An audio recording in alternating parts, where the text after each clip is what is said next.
Tanggal 1 Desember diperingati sebagai Hari AIDS Sedunia. Tema peringatan tahun ini adalah bergerak bersama komunitas akhiri AIDS tahun 2030. 3.000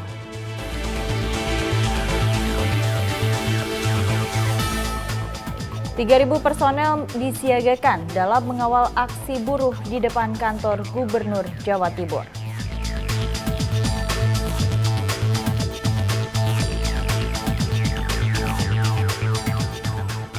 Polres Mimika melaksanakan apel gabungan peringatan Hari Ulang Tahun Organisasi Papua Merdeka dan menyambut pemilihan umum 2024.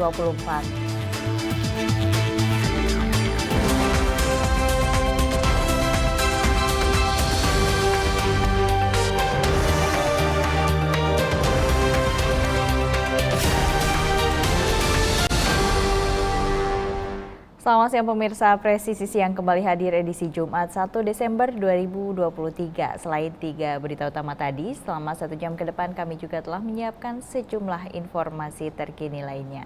Saya Ratu Dianti, inilah Presisi Siang selengkapnya.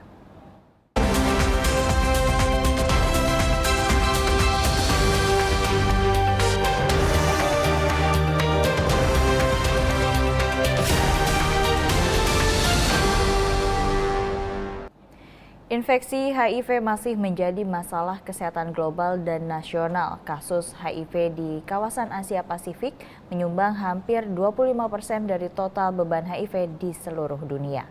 Hal ini disampaikan oleh Direktur Pencegahan dan Pengendalian Penyakit Menular Kementerian Kesehatan, Imran Pambudi, dalam konferensi pers yang dilakukan secara daring pada tanggal 30 November kemarin.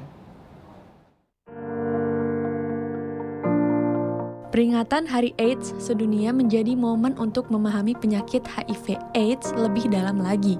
Direktur Pencegahan dan Pengendalian Penyakit Menular Kementerian Kesehatan, Imran Pambudi, menyampaikan bahwa di Indonesia, prevalensi HIV di sebagian besar wilayah sebesar 0,26%.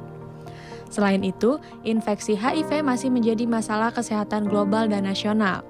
Kasus HIV di kawasan Asia Pasifik menyumbang hampir 25% dari total beban HIV di seluruh dunia. Hal ini disampaikan dalam konferensi pers yang dilakukan secara daring melalui kanal YouTube Kementerian Kesehatan pada tanggal 30 November 2023. HIV itu adalah singkatan dari Human Immunodeficiency Virus, yaitu virus yang menyerang dan melemahkan sistem kekebalan tubuh. Sedangkan kalau sudah AIDS, ini sudah masuk ke sindrom, yaitu kumpulan gejala penyakit akibat menurunnya kekebalan tubuh yang disebabkan oleh infeksi virus tadi. Dan infeksi ini masih menjadi masalah kesehatan global dan nasional, di mana untuk kawasan Asia Pasifik ini menyumbang hampir 25% dari total HIV di seluruh dunia. Dan di Indonesia sendiri, prevalensi HIV itu rata-rata sekitar 0,26%, kecuali di Papua dan Papua Barat yang mencapai 1,8%. Sehingga kita memang perlu upaya-upaya untuk menekan kondisi ini di Papua dan Papua Barat secara lebih efektif lagi. Lanjut, dalam kurun waktu 2010 sampai 2022, sebetulnya sudah terjadi kemajuan yang cukup berarti di dalam penanggulangan HIV/AIDS di Indonesia. Terjadi penurunan infeksi baru HIV, dan ini adalah merupakan dampak dari akselerasi pengendalian yang fokusnya pada intervensi mulai dari pencegahan dan juga ekspansi skala besar untuk terapi antiretroviral. Saat ini Indonesia fokus untuk mewujudkan target 3.0 di tahun 2030 dalam rangka memutus penyebaran HIV/AIDS. Peringatan Hari AIDS ini bertujuan untuk kembali membangun kesadaran bagi seluruh pihak. Tema tahun ini adalah bergerak bersama komunitas untuk mengakhiri AIDS tahun 2030. Peran aktif komunitas dalam melakukan perubahan serta kontribusi mencegah penularan HIV ke orang lain, terutama pasangan, hingga pemanfaatan teknologi untuk menyebarkan informasi mengenai HIV/AIDS menjadi upaya penting yang perlu dilakukan.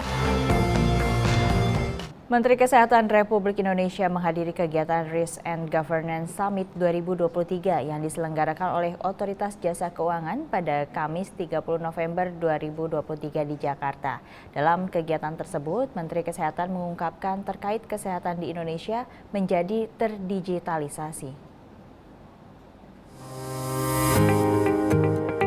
Dengan mengusung tema Sustainable Governance Digital Transformation as a Game Changer, Ethical Culture as a Value Keeper yang diselenggarakan di Jakarta pada tanggal 30 November 2023. Menteri Kesehatan Republik Indonesia Budi Gunadi Sadikin mengatakan proses digitalisasi membantu memudahkan berbagai urusan di berbagai bidang, tak terkecuali dalam bidang kesehatan.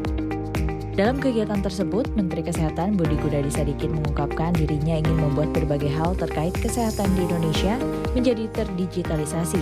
Salah satu langkah awalnya dimulai pada saat pandemi COVID-19 di Indonesia, di mana Kementerian Kesehatan Republik Indonesia memfasilitasi masyarakat Indonesia dengan konsultasi melalui telemedicine. Jadi kalau kita datang dari lingkungan luar, saya kan nol besar pengalaman di kesehatannya, nggak ada sama sekali. Itu dia menariknya. Nggak ada sekali. Saya pengalaman kesehatannya 2. Jadi saya jadi Wakil Menteri BUMN Oktober 2019. Saya dikasih tugas sama Pak Erik waktu itu. Ini mau di holdingkan. Nah karena saya bangkit cepat kerjanya. Dari Oktober, bulan Februari saya holdingkan itu perusahaan farmasi BUMN. Jadi Bio Farma saya holdingkan. Sama Kimia Farma, Indo Farma itu TBK semua ya, sama Pak Prospek kita holdingkan tuh 3 bulan selesai.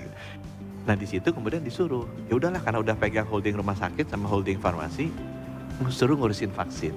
Jadi belajarnya di situ.